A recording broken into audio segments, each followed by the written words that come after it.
Pour mon trading de CFD, je veux une plateforme différente. Des graphiques personnalisables, une exécution rapide, des spreads serrés, avec un acteur reconnu présent en France. Trader différemment avec CMC Markets.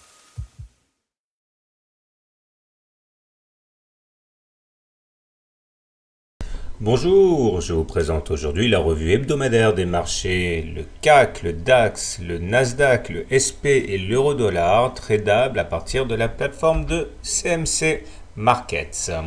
On va commencer par une vision assez large du CAC pour voir que les choses sont peut-être en train de franchir, de passer un tournant, parce que si les indicateurs techniques se dégradent de manière assez significative, regardez le MACD sous son signal, le stochastique attaque la zone inférieure à 20, c'est-à-dire la zone où les baissiers sont aux commandes et le momentum est négatif.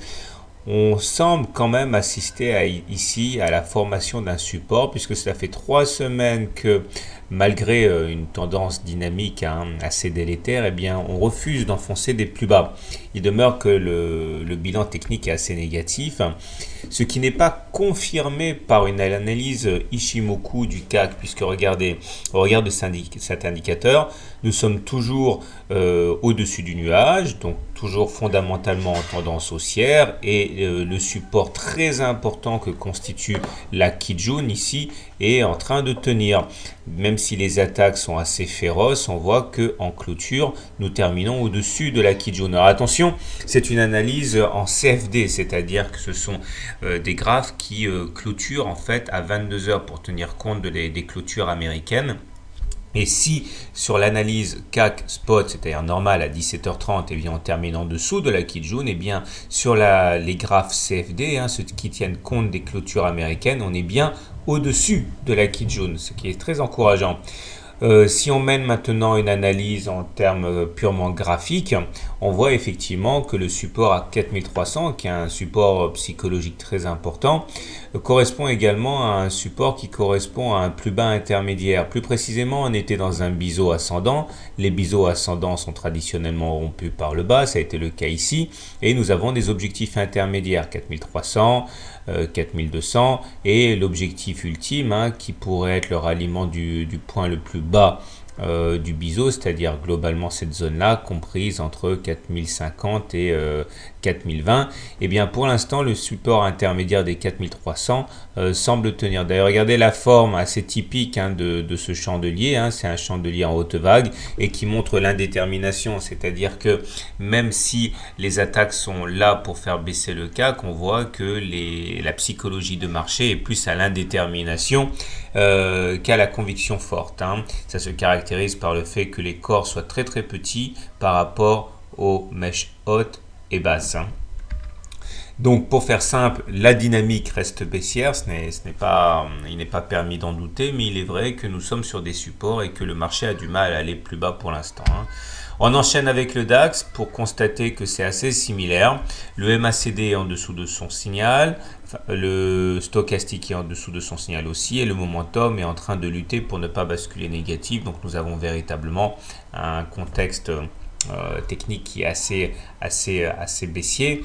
Au niveau de Ishimoku, on retrouve quand même des éléments de fragilisation de la tendance haussière. La tendance elle est haussière, je vous ai expliqué, regardez, on est au-dessus du nuage. Et puisqu'on est au-dessus du nuage, la tendance est toujours haussière, mais les sentinelles que constituent la Tenkan et la Kijun sont sollicités, en particulier la Tenkan qui a été cassée ici. Confirmation depuis 2 bougies où on essaie de repasser au-dessus de la Tenkan, mais on n'y parvient pas. Le prochain support très important étant la Kijun, mais globalement on est encore en tendance haussière. Rien ne nous permet de dire qu'il ne s'agit de rien d'autre qu'une simple correction technique.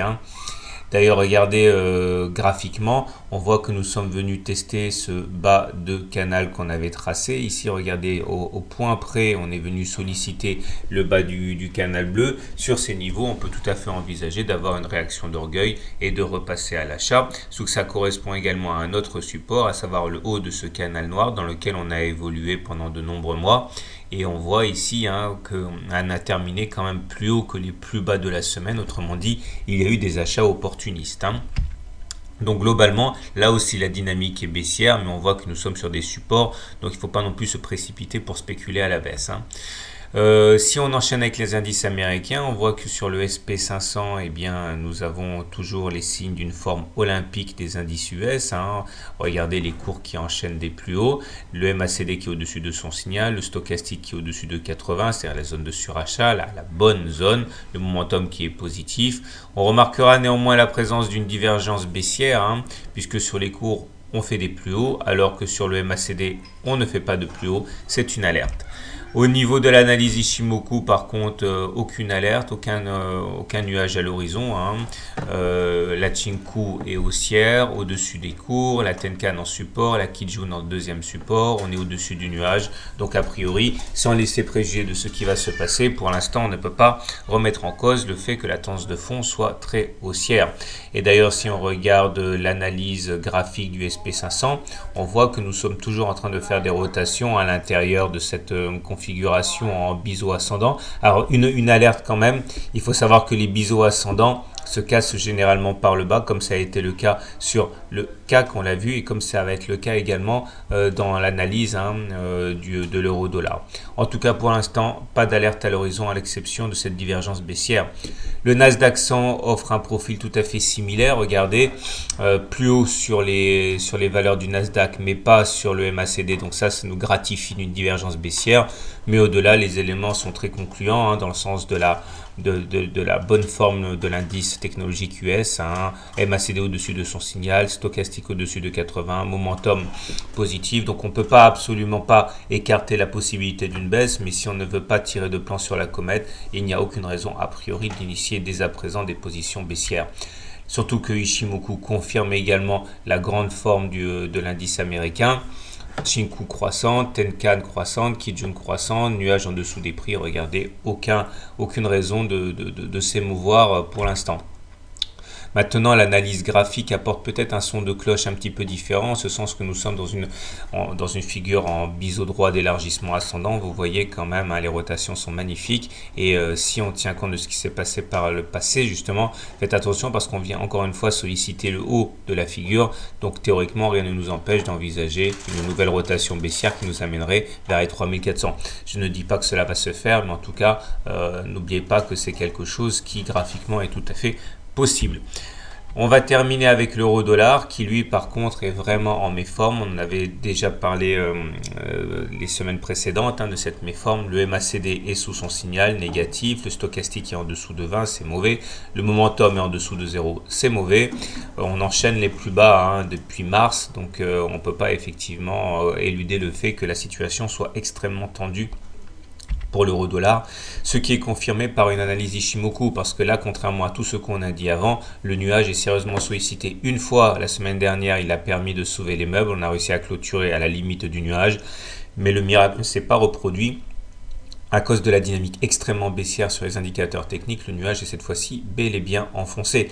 Et alors, ça ne veut pas dire qu'on sera en tendance baissière au regard de cet indicateur, puisque vous l'avez compris, on est dans le nuage. Donc, au regard du critère Ishimoku, on est simplement sans tendance, mais ça commence véritablement à sentir un petit peu le cramé. Surtout que la Chinku, là, c'est-à-dire le filtre, hein, l'ombre, l'élément qui nous permet de valider ou d'invalider les éléments de cours, vient de casser sa Kijun ici. C'était censé jouer un rôle de support comme le nuage. Donc la Chinku casse la Kijun, les cours cassent le nuage. Donc franchement, on n'est pas au mieux.